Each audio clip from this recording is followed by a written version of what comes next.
Hi all, another day. Spring, or supposedly spring day in New England. I'm starting to get to realize what spring means, yes.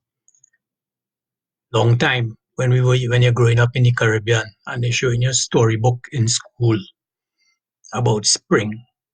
There's always pictures with a set of children and their pets running about in a field, loud flowers, and a big kind of smiley face sun in the sky shining down on them, everybody happy and jumping around and around and thing. I get to realize when I reach up here down in spring. Another thing we didn't know about in the Caribbean is April showers. We used to laugh. We say we know April is dry season.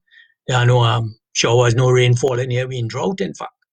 But April showers is a thing here. It's rain.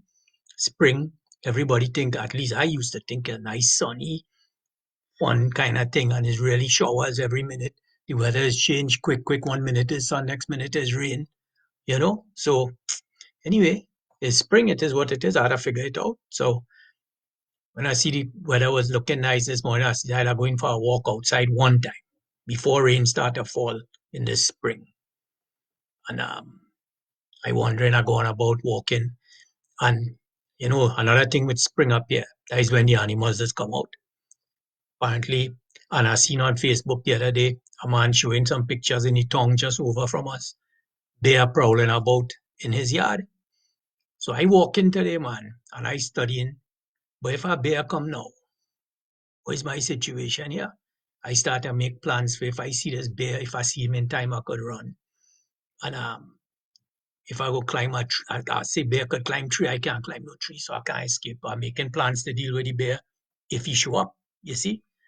And I walk in and I study and I tell myself all of a sudden, I say, but wait, there's something really wrong with you, yes? You're not enjoying your walk, you studying if the bear go come, you know? And I say, out of all these 7 point something billion people in this world, how many people you think a bear chasing down right now? Right now, a bear running down somebody to kill him, you know? And probably none, if not maybe one, you know? But it's these kind of things is your mind. It's like fear. Fear does affect your mind. Have no bear. You probably don't have no bear nowhere nearby me, but my mind on bear and studying bear coming, you know? Bear is New England, like shark is the Caribbean people. I study in bear. Same thing in Caribbean. I know nobody get bite by a shark, but you study shark when you're swimming. Same thing here. It's fear. I study in this bear chasing me.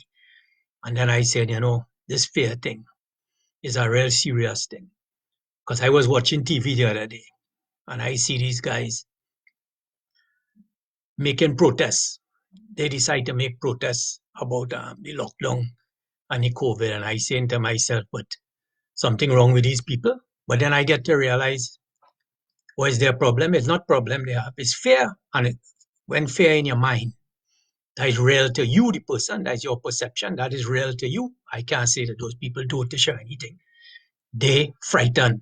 They have fear in their mind that they need to work.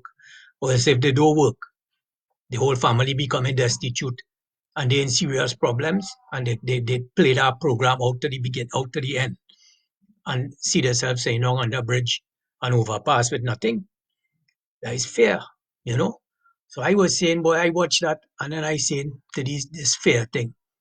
I watching the people in the protest go on TV and I didn't really see no people with no clothes and skinny and scrawny and starving.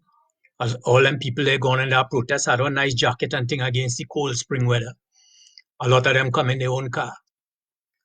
Most of them had cell phone, you know. So I saying, but these people plenty better off than what they're supposed to be. But it's just what possessed them to come out of the house, get up that morning, eat their breakfast, and jump in the car and say they're going and make protests. You know, if anybody looking at it say that is a kind of madness, because if they would take time and study themselves, there's nothing wrong with them. They they're good, you know. But fear, the fear of what coming and anxiety and stress cause them to follow that. They're going down that rabbit hole and they start to build up and believe that. And next thing they start to take action based on something that is not real. It's not real, it's not here. You know? How long it could take for something to turn bad here? You know? If you watch, I ain't see no homeless people and sufferers in that protest because they say don't quiet somewhere else, perhaps. You know? So I was just thinking, I say, boy, this fair thing, it could really change your whole perception of life and make you start to take actions that you don't need to take really, you know? And then I saying, how you getting out of that? And really, if you take time and you be aware of being aware, you start to study yourself, you realize and you're grateful for what you have. All of a sudden that fear start to disappear, you know, because right in that very moment, if you study, take your time and stop and say, in this very moment, I not living saying down under overpass. I had no food, my family not scrambling. You know, you're inside your house. Well, none of us know what coming tomorrow or the day after. But for right now, this very instant, things okay. Nobody trying to kill me, no bear running me down. Nothing. And if you could reach the last stage, you could reach that stage and say, well, you know, this moment might actually be good. This is a good moment. And then you could be happy because there's nobody looking to kill you or nothing. You had to study it. So you had to live in the present, not in the future and the fear and that rabbit hole. And as I said, that is how you get it. You know, you sit down, you catch yourself, you study, you be grateful, and you get a different outlook on life. You look at things differently. The things you look at, if you change the way you look at things, the things you look at change. You know, so that is all I was going to say. You know, and just to say that try to avoid going down that rabbit hole of fear. I mean, right now, if I had continued down my rabbit hole, I might have been lying down underneath. I tell myself I lying down in the snow underneath a 5G tower, can't breathe, and a bear biting on my foot. But that can't happen. That can't happen because what kind of circumstances that would have been in my brain that happening in my head, but not in reality. In reality, I went for a nice walk. I and studied the bear, and I had a great time, a nice exercise, and I reached back here, and I talking to you all. And the fact that you are listening to me on a phone or computer or anything, that just say to me that you're better off than most of the people. So you know, I know there's a real stress, this COVID-19, and everybody stress about what's going to happen, but what's going to happen ain't happen yet. And who knows? It might be for the better. So I just said I'm gonna give you all that insight that I get while I was walking today studying the bear. And the bear didn't get me. So that is it. So until next time, and no bear out to get me. I will talk to you all on Monday. Have a good day.